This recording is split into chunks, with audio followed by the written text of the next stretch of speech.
What is the difference between Gandalf the Grey and Gandalf the White? Is Gandalf the White just a powered-up version of the Grey, or is there something more going on? Hi everyone, this is Robert. Welcome to In Deep Geek. On this channel we do breakdowns and lore explainers about Tolkien's world, as well as A Song of Ice and Fire, The Witcher, and much more. Welcome. We often talk about Gandalf getting a power-up when returning to Middle-earth as Gandalf the White, but what does that actually mean? Well, to be clear at the outset, this is the same Gandalf. He's not been replaced or reincarnated. He is different in many ways, but he is still fundamentally the same person, or Maya, and yes, he did die there on the mountaintop above Moria. Besides a change of wardrobe, he seems to still look the same. His beard was always white in the books, even when he was the Grey. He seems perhaps a bit more serious and focused, understandably perhaps given the situation, and apparently had a bit of memory loss, but he retains roughly the same personality after the change. But he is undoubtedly different, more powerful. And this is Tolkien we're talking about, so no, this wasn't just giving him an XP boost and changing the colour of his robes. This is what Gandalf himself says about his death and return. Then darkness took me, and I strayed out of thought and time, and I wandered far on roads that I will not tell. Naked I was sent back, for a brief time until my task is done, and naked I lay upon the mountain-top. There I lay staring upward, while the stars wheeled over, and each day was as long as a life-age of the earth. Faint to my ears came the gathered rumour of all lands, the springing and the dying, the song and the weeping, and the slow everlasting groan of overburdened stone. And so, at the last, Gwaihir the Windlord found me again, and he took me up and bore me away. "Ever am I fated to be your burden, friend at need," I said. "A burden you have been," he answered, "but not so now. Light as a swan's feather in my claw you are. The sun shines through you. Indeed, I do not think you need me any more. Were I to let you fall, you would float upon the wind." Which all sounds rather ethereal. Gandalf is still a physical being. Gwaihir still has to carry him, but Gwaihir rather poetically says that the sun shines through him and that he is lighter than a swan's feather. He also seems more in tune with the world around him, even hearing the groan of overburdened stones. The spirit-based part of him is more to the fore, perhaps. We'll come back to that thought, because Gandalf says more. "I have forgotten much that I thought I knew, and learned again much that I had forgotten. I can see many things far off, but many things that are close at hand I cannot see." "Yes, I am white now," said Gandalf. "Indeed, I am Saruman, one might almost say. Saruman as he should have been." Curiouser and curiouser, but let's pick up on that last point first, because I think it tells us a lot about what is really going on. Gandalf has not just been sent back with more power, but a promotion. The Order of the Astari, or Wizards, are the 5 who were sent around the year 1000 of the Third Age to help guide and support the free peoples of Middle-earth against Sauron. As we know, Saruman, who wore white, was their leader. So Gandalf saying that he is white now, and is Saruman as he should have been, basically means that he is now the head of the Order, which brings with it power and authority. We see evidence of this when the two of them meet. Saruman, besieged in the Tower of Orthanc, engages in some to and fro with Gandalf, then stalks back inside. Gandalf commands him to come back, because he has not finished with him, or given him permission to leave. Saruman turns around, his face lined and shrunken, as if compelled to do so, dragged against his will. Then Gandalf formally casts him from the Order and states that "your staff is broken," which it then is. It's a massive power play from Gandalf, given how easily Saruman overpowered him earlier in the story. This, I'm sure, all looked cool, but it also hints at what has happened to Gandalf. He doesn't just have more power, he has more authority. There's a big rabbit hole for you there to go down if you wish about the link between wizards and their staffs and power, and the source of their power coming from their commission by the Valar or Uru himself. But for now, let's just rest with the idea that after emphasizing how powerful Saruman's voice was, Gandalf accomplishes all this with the power of his own voice, forcing Saruman to come back and breaking his staff. It's not an accidental literary choice by Tolkien. So when Gandalf says that he is now Saruman, or how Saruman should have been, it wasn't just Gandalf being poetic. There's a truth underlying it. Taking it another level in, Saruman wasn't Saruman's real name. Back in Valinor, that was Curumo or Tarindor, and Gandalf's real name was Olorin. Saruman and Gandalf were the names people gave them when they arrived in Middle-earth. So you could say that Saruman was the name or identity that Curumo had in order to fulfill the commission of the Valar.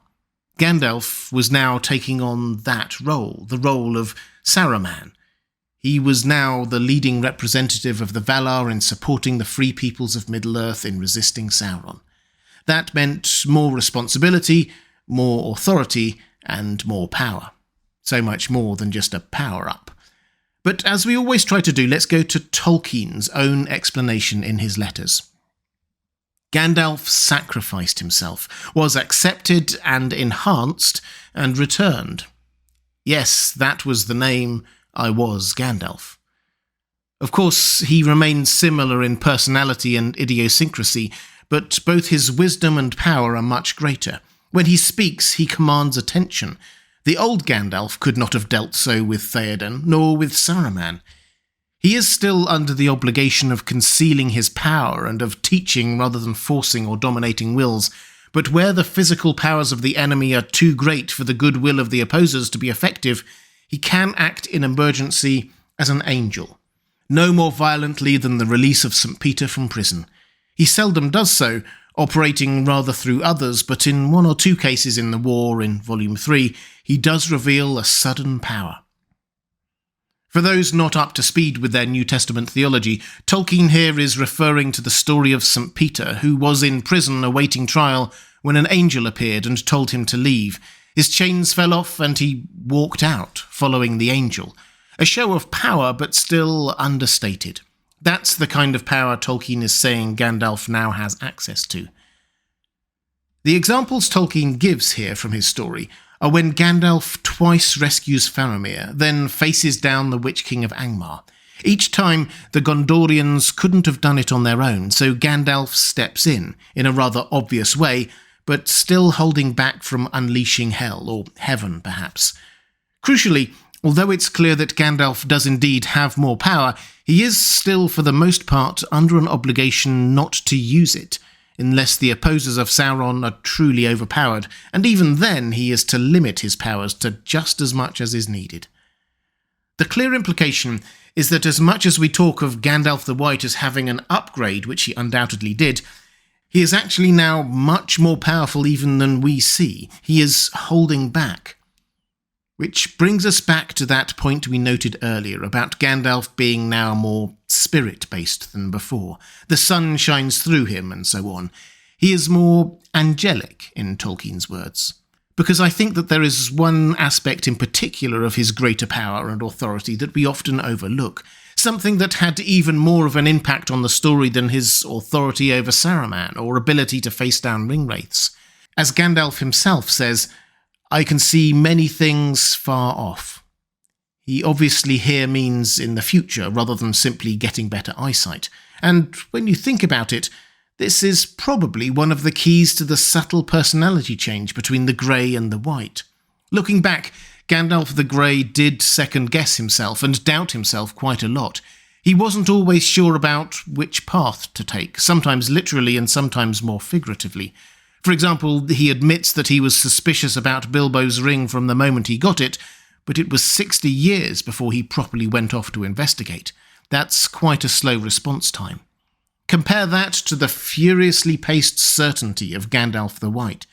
It's easy to miss the pace at which Gandalf moves once he gets into his stride, but in just over a week after his return, he meets Aragorn, Gimli and Legolas, journeys to Edoras and heals Theoden, scours Western Rohan for the scattered remains of Erkenbrand's army, rallies and leads them to Helm's Deep in time to help defeat Saruman's forces, sets out for Orthanc, where he confronts Saruman and casts him from the Astari, rescues Pippin from Sauron's gaze in the Orthanc Stone, rides the 450 or so miles to Minas Tirith, parleys with Denethor there, helps organise the defences of the city, rides to Osgiliath to save Faramir's life. It's a lot in not much time. Why was Gandalf acting so swiftly and decisively now? What changed? Yes, the situation demanded stronger actions, but Gandalf's willingness to engage with it and not second-guess himself is notable. And I think it's because he now knows more about what's going on.